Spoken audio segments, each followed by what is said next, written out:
Assalamualaikum warahmatullahi wabarakatuh. Perkenalkan, nama saya Robiatul Aladawiyah dari kelas praktikum A2 dengan nomor NIM 212303101058. Di sini saya akan menyelesaikan tugas ilmu biomedik dasar. Oke, di sini yang pertama adalah saya akan menjelaskan tentang tulang tengkorak. Pertama yaitu tulang tengkorak. Tulang tengkorak yaitu tulang yang berperan untuk membentuk struktur wajah dan berfungsi sebagai pelindung otak. Dan yang kedua adalah tulang belakang bagian leher. Tulang-tulang ini berada di bagian leher, tepat di bawah otak, tak hanya untuk menopang kepala dan leher bagian atas atau bagian tulang yang berbentuk C ini juga mendukung kemampuan Anda untuk memutar, memiringkan, dan menganggukkan kepala. Dan yang ketiga adalah tulang dada. Tulang dada merupakan bagian dari tulang rusuk dan menjadi tulang terdepan dari dada. Fungsi dari tulang dada adalah melindungi organ dada dari cedera jantung dan paru-paru, menjadi organ dada yang sangat dijaga oleh tulang dada. Selanjutnya adalah tulang rusuk. Tulang rusuk merupakan struktur utama dari rongga dada yang melindungi organ vital dada, yakni jantung dan paru-paru. Meski begitu, fungsi utama dari tulang rusuk ialah membantu pernafasan. Selanjutnya adalah tulang belakang. Tulang belakang berfungsi sebagai penyangga kepala, bahu, dan tubuh manusia agar mampu berdiri tegak, duduk, berjalan, dan bergerak dengan fleksibel. Tak hanya itu, struktur tulang belakang berperan besar dalam melindungi sumsum tulang belakang. Selanjutnya adalah tulang gelang pinggul atau panggul. Tulang ini adalah serangkaian tulang yang menyatu secara kuat satu sama lain yang menghubungkan tulang belakang dengan kedua tungkai kaki.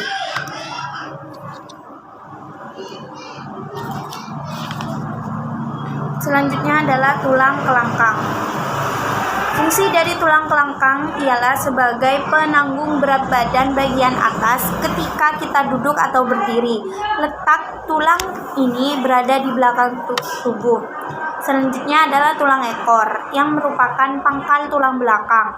Tulang ekor sendiri terdiri dari 4 tulang belakang yang menyatu membentuk satu tulang kecil. Dan tulang ini berperan dalam menahan beban dan menjadi pusat gravitasi yang baik. Tulang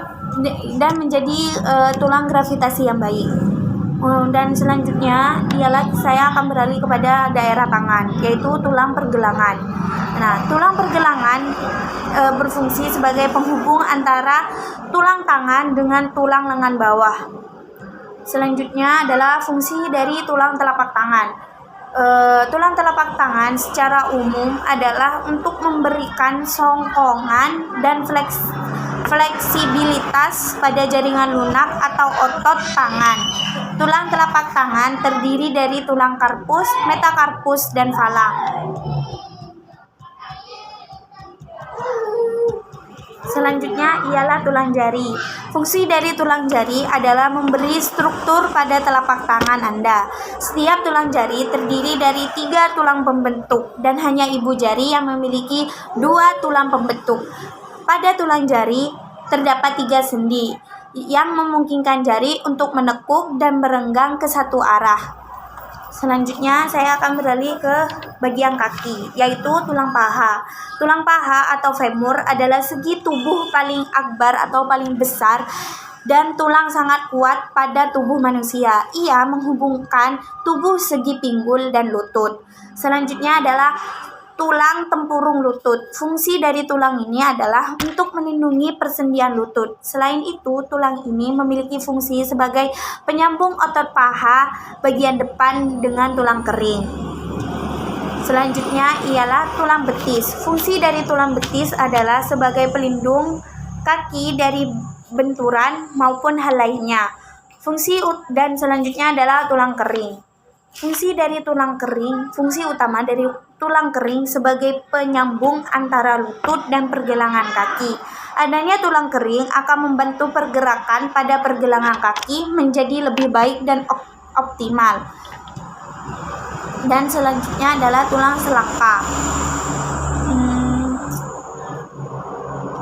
Tulang selangka terletak di kanan dan kiri dada bagian atas, tepat di bawah leher.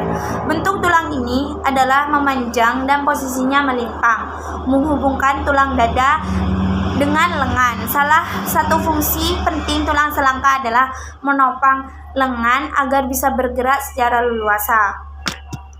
Selanjutnya adalah fungsi tulang belikat. Tulang belikat tidak hanya sekedar untuk menyokong pergerakan bahu, tetapi juga membantu menyeimbangkan bahu ketika Anda menggerakkan lengan ke atas dan ke bawah. Selanjutnya adalah tulang lengan atas. Fungsi dari tulang atau humerus. Fungsi dari tulang ini adalah menjadi tempat melekatnya 13 otot dan ligamen yang menggerakkan tangan dan sikut. Tulang lengan atas adalah salah satu tulang paling panjang dalam tubuh manusia. Selanjutnya adalah tulang pengumpil. Fungsi dari tulang ini adalah sebagai penghubung antara bagian siku dan tangan melalui sisi ibu jari. Tulang pergelangan tangan berfungsi sebagai penghubung. Dan selanjutnya adalah tulang pergelangan tangan. Tulang pergelangan tangan berfungsi sebagai penghubung antara tulang tangan dengan tulang lengan bawah. Tulang hasta. Tulang hasta berfungsi sebagai alat gerak. Selain itu juga berfungsi untuk menghubungkan lengan atas dengan pergelangan tangan.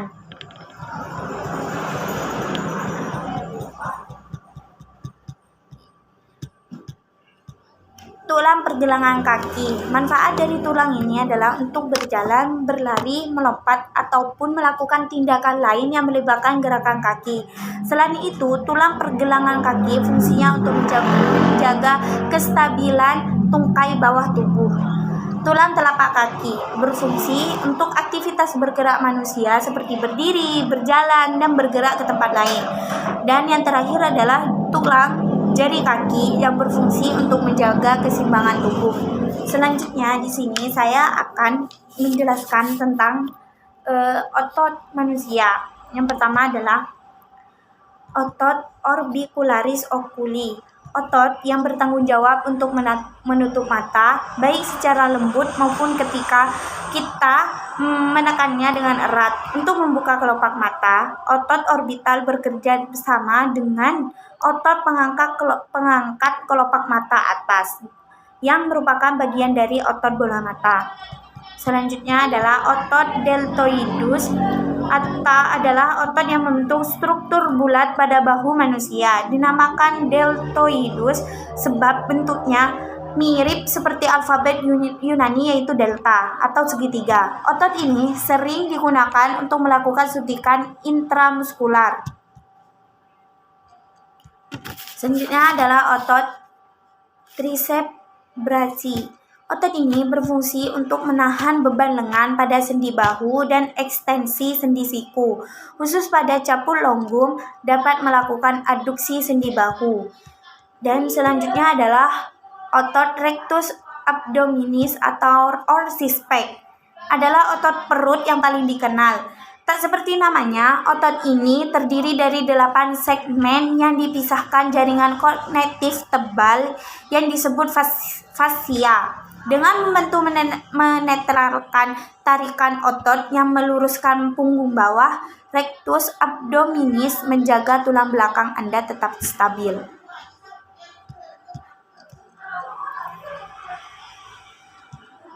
Selanjutnya adalah otot sartorius.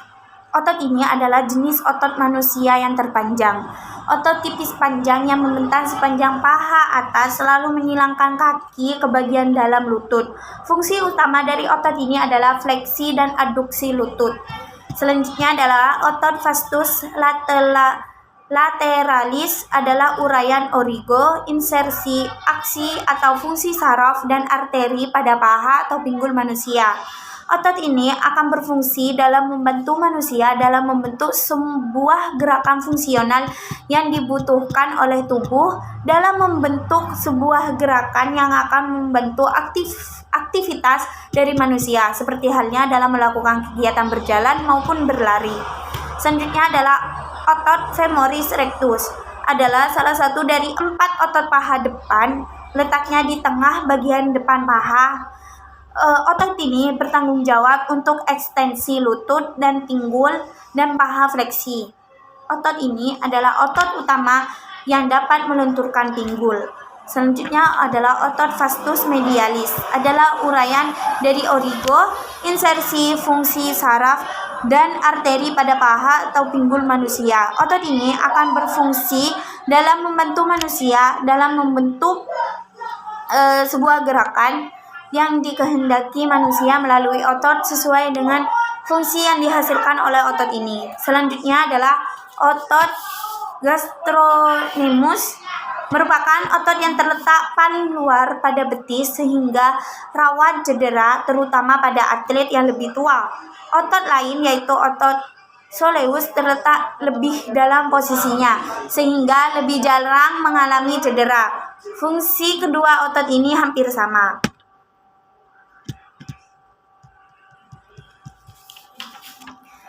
Selanjutnya saya akan beralih ke otot manusia bagian belakang, yaitu otot upper trapezius. Adalah salah satu jenis otot rangka berperan sebagai penyusun struktur leher, bahu, dan punggung manusia. Selanjutnya adalah otot gluteus medius, merupakan otot yang berperan penting dalam pergerakan pinggul. Kurang terlatihnya otot tersebut dapat dengan mudah menyebabkan cedera. Dan selanjutnya adalah otot gluteus maximus, merupakan pemetaan dari origo, insersi aksi atau fungsi saraf, dan arteri dari otot gluteus pada pinggul manusia. Otot ini memiliki fungsi sebagai media penggerak pada pinggul manusia dan membantu manusia dalam melakukan aktivitas kesehariannya. Dan selanjutnya adalah otot biceps femoris, merupakan otot yang memiliki origo, insersi aksi saraf dan arteri pada ekstremitas bawah manusia atau bagian paha lebih tepatnya. Otot ini berfungsi membantu manusia dalam melakukan aktivitas kesehariannya. Otot biceps femoris memiliki bentuk besar dan panjang. Hal ini bisa terjadi karena biceps femoris memiliki kelapa, yaitu short hand and long head. Dan dari ciri khas itu, otot ini diberi nama dengan biceps yang terletak pada tulang femur. Dan selanjutnya adalah otot semitendinosus, merupakan otot yang berorigo dan di tuberositas ischium dan insersio di condylus tibialis bagian medial. Otot ini merupakan otot yang berdiri sendiri dan kadang disalahartikan sebagai otot semitendinosus. Otot ini membentuk tendon yang panjang ke arah distal. Selanjutnya adalah semimembranosus, adalah otot penyusun hamstring muscle complex yang memiliki origo di superolateral tuberositas ischium dan memiliki banyak insersio dengan perpanjangan 5 tendon ke bagian medial condylus tibialis, ligamen oblique posterior, dan popliteal oblique ligament. Dan selanjutnya adalah otot gastrocnemius, adalah otot yang terletak di bagian belakang kaki bawah, menjadi salah satu dari 2 otot utama yang membentuk betis. Oke, mungkin itu yang bisa saya jelaskan. Kurang lebihnya mohon maaf. Wassalamualaikum warahmatullahi wabarakatuh.